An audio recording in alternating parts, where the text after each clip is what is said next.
I was pressing buttons, but I called I called Jesse, our youth minister, in here, and he came in, and just his presence did it, I guess. Well, that's the same thing. Hey, I brought, to start our meeting, I brought rubbing alcohol and my Auburn face mask. There you go. That was made for, oh, you got yours? That was made for me by Karen Akers, the great. What about yours? Well, I had someone make me a Razorback one, so I refused to wear that. They made you a Razorback one? Yeah, all things. It's all the rage.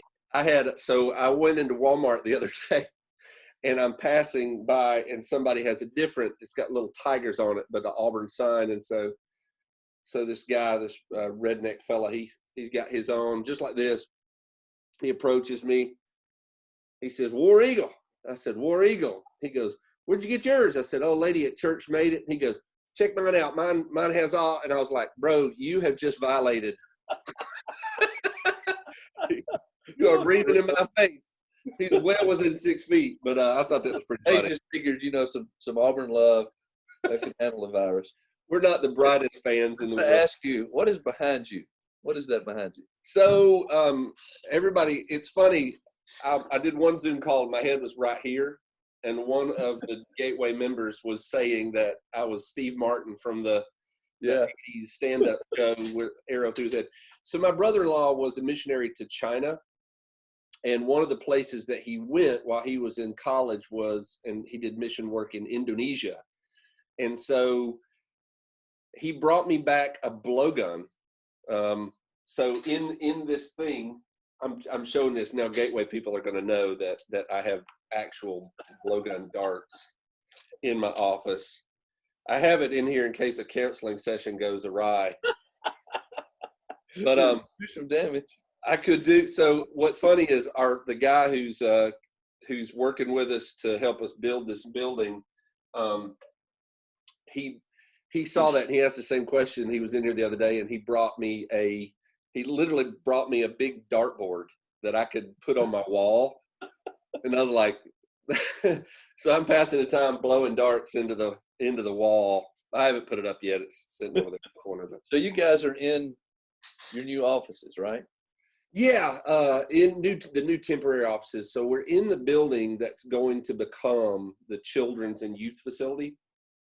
So this will be demolished beginning in November, and so the only thing that will remain in this building as normal is the interior where the bathrooms are, but they'll be getting a remodel as well, and then they'll be building on to the eastern side with the gym and the auditorium and all that stuff. So it'll be pretty cool. I think that these are the plans. I've got this massive thing right here that changes every day. So we're so beyond ready to get the program started though, but it, you know how it is. It takes a long time for that stuff to get going. Well, I don't have to, let me do a proper introduction. I know most everybody that's going to watch this video at Gateway knows who this man is. This is Danny Dodd. He and his wife Terry and their kids served here for years, and before I got here. And he is now at the Levy Church of Christ in Arkansas. And so we just wanted to, we had an idea. We're trying to give content to our members, and we thought, what a better way to do it than to bring in former ministers from here who were dearly loved, and just check in on you guys, give a familiar face to them, and say, how are you guys doing? So how are you and Terry doing? Oh, we're doing well. Hanging in there like everybody else. Got our 2 kids, trying to get Taylor finished her last semester of her senior year. Kind of sad that it's been washed out and all the activities involved in that. But is she a senior this year? She is. Oh, bless her heart. Just trying to get them finished up with the school year. Terry works at the same school they go to, Central Arkansas Christian. So she's going in. She's bookkeeper. So she goes in a day or 2 a week. And then I'm at the office, 2 or 3 times a week also, and just trying to keep it somewhat normal, but also dealing with all of the consequences of the virus. But overall, we're doing fine. We're getting on each other's nerves sometimes. Yeah. Other times we're having a lot of fun. So Yeah. Have you guys had any? Have you guys had anybody affected with the virus in your congregation? Not anyone that I'm aware of. Yeah, We got, we have dodged that bullet too. yeah, Yeah. we're thankful for that.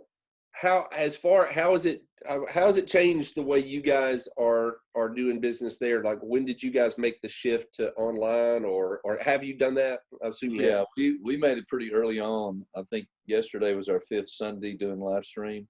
Mm-hmm. So we made that decision back in March, mid-March. Obviously, it's affected that of our assemblies that we're all not here, but live stream's been going pretty well. We're getting a lot of feedback. Actually, we're reaching more people than we were before, Yeah, which is amazing.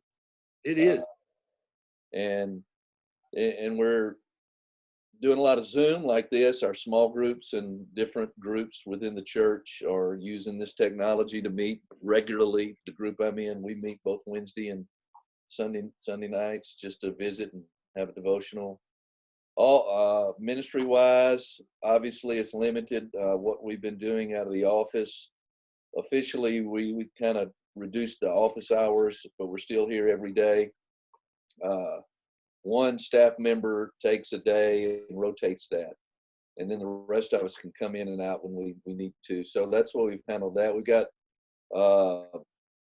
some of our ministries that are still going, like River City Ministry, which is an inner city ministry in downtown North Little Rock that we're connected with. One of our shepherds is the director. They're cooking every day, and they're not handing out food. They're not having people come in their building, but they're still there working with the homeless. Some of our folks are down there with them. We've got groups on standby here to make deliveries, to do things for folks like that are needed, and that's kind of how we're handling it. But it's been interesting. It's one of the ironic things is we're separated, but in some ways we're more connected than ever. Yeah, We that's an yeah interesting thing. That's something we've experienced too. Is we feel very unified and connected, but obviously separated. And that's been neat. Go ahead. What were you about to say? well we we organize here through shepherding groups, and our shepherds and some staff have been basically calling people more regularly than we ever did before. Yeah. It's just because we can't see each other, and so that's what I meant by being connected more than we ever have been in some ways. Yeah. Obviously, everybody misses being together. Right. But Right. Have you guys had to have you guys had to handle any elements of people that did not agree with the separation or the quarantine? no, not that I'm aware of. No, we haven't either. Our people have been pretty unified behind that. We had, I think, I think it was a little bit skeptical. I think one of the things that's beginning to kind of wear on some of our people is just, how Facebook does. It kind of gives you all the conspiracies and everything that, Chinese are out to get us and all that stuff. And so if you're not careful and you are constantly inundated with all those messages, you can't help but think um, that, maybe we're part of a social experiment or something like that. And I mean, for the most part, though, our people have been very unified and very together, very positive. And it's interesting you brought up you're reaching more people than ever. We've got former Gateway members that are tuning into our services from Rhode Island, Virginia, San Diego, overseas. I mean, just a bunch of people that have been tuning in. That's not really, I wouldn't say that necessitates itself as church growth, but we've also been able to share those feeds. So, I mean, I want you to comment on this, because I know you've just about the nature of what you do. I know you've had this thought, and maybe you guys have even discussed it on staff, and that is,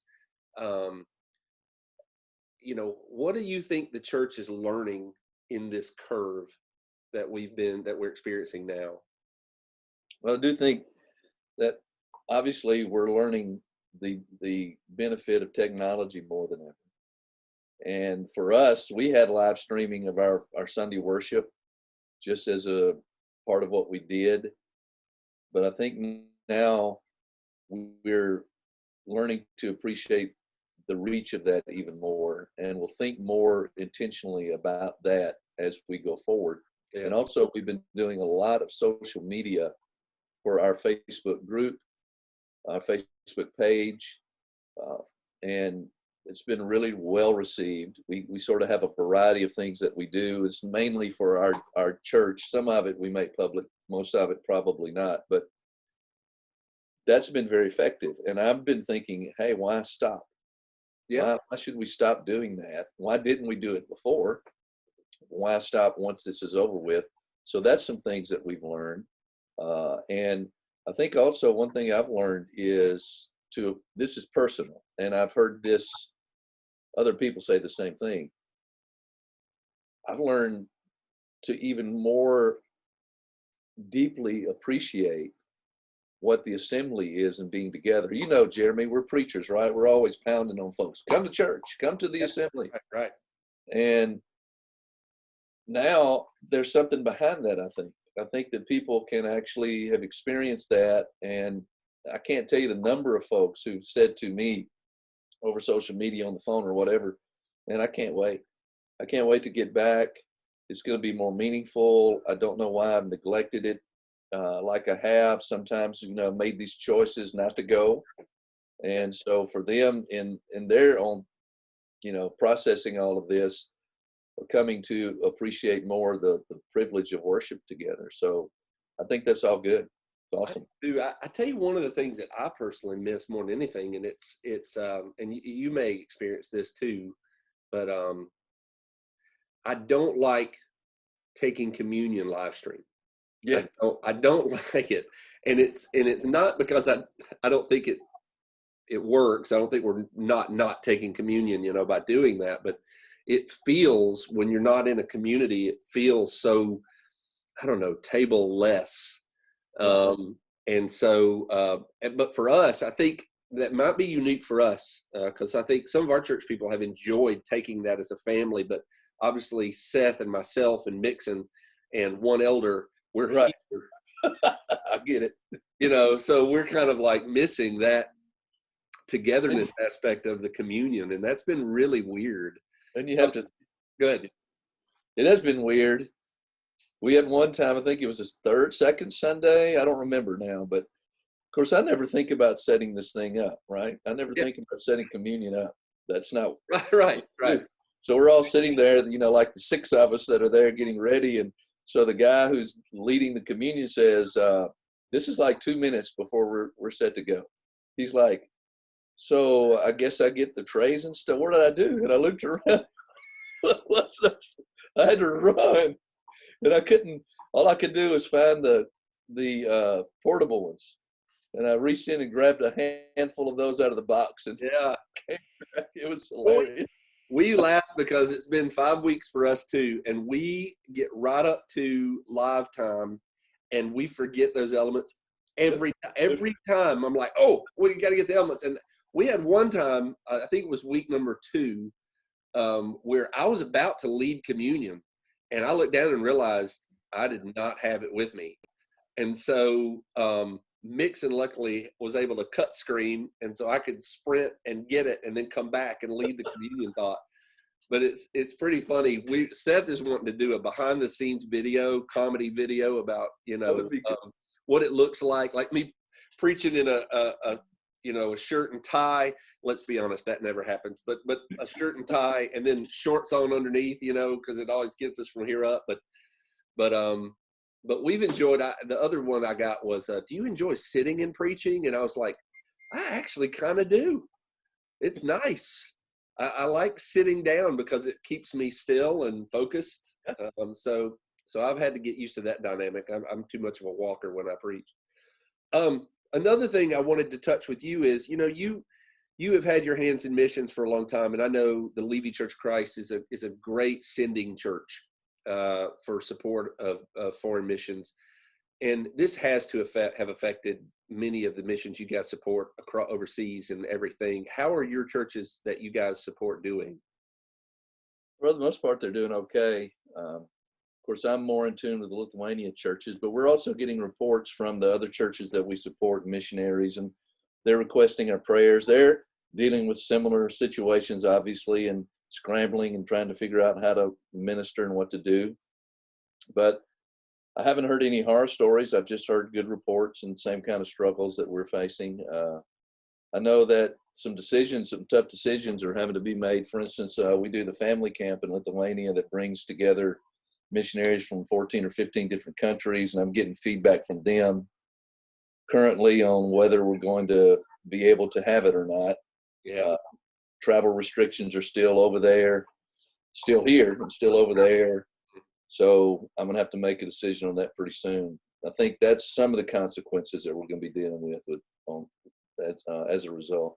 Yeah, I leave this meeting right here and go into another planning meeting this morning that's going to be talking about our summer. We're having to make kind of a three-tiered calendar. That's okay. If things open up here, then we'll do this and this. If they open up here, and then if they open up here, we'll do this and this. And so it's kind of it's really in a weird way created more work for us to do in a period where we're not with people, but we are having to stay really busier than we have been. I'm not saying we weren't busy before, but it's been just a new kind of busy. Yeah. Do you guys find the same thing there? Yeah, it is. It's just a different way to spend your time doing different things. And a lot of it is planning and then adjusting those plans. Same kind of thing here with the summer. We don't know what's up. In our staff meeting last week, we talked about the summer interns for the youth and the children's, and right now, same kind of situation. How are we going to plan for that? What are the options that we have? So all of that's still up in the air, and we'll see. Okay. Well, brother man, I appreciate you taking time out of your schedule to be here with me, and I appreciate that you are in your office. I've got all these other minister friends that I'll be interviewing Buddy from on Wednesday, and I guarantee you it's going to be coming live from his house. But they all of them are not in their offices. We're doing kind of a staggered office schedule like you, except for days like this where we have to have planning sessions. But I tell you what, my yard's looking fantastic. I know it. All projects, man. Have you been doing that? Of course. Oh yeah. One of the things I do on the side, my side hustle, if you will, is antiques and collectibles. I have a booth. I enjoy that, and I had a whole pile of projects. I'm getting down to pretty much nothing now. That yard work and it's amazing. I built a garden, which last night most of us were hunkered down in our. Yeah, I heard y'all had tornadoes. Yeah, we did. There were a few touchdown, mainly Foley, Spanish Fort got hit, and Navarre actually got some, and so did up toward Baker. But it came through Milton. I mean, when Jennifer woke me up at 12:20, like a freight train of energy. I was not ready to be woken up at that point. I'll tell you that much. But she woke me up and it's like, there's a tornado in Pace, Milton. And I was like, here? That doesn't happen here. So we all put on our helmets and went and sat in the closet. And, but so it's been a wild night for most of us here. But I think there were no deaths or no major damage. I don't think, at least I haven't seen the reports on that yet. So nothing like Arkansas, Tennessee, or Alabama. Nothing like that. Well, listen, man, I love you. Let me pray for you, and we'll close this out, okay? All right. God, I thank you for Danny, and I thank you for his ministry. I pray that you just continue to bless the people of Levy, and I pray, God, that you will just bless our church, Father, as we continue to minister to people in these crazy times. Father, I pray that this season will pass and that we won't see another one like it for a very long time. I pray, God, that you will continue while we are learning new modes of communication to continue to expand your church at a rapid pace. And I pray that more people will turn to you in this time. In Christ's name we pray. Amen. Amen. God bless you, brother. Brother, thanks, Jeremy. All right. Good talking to you, man.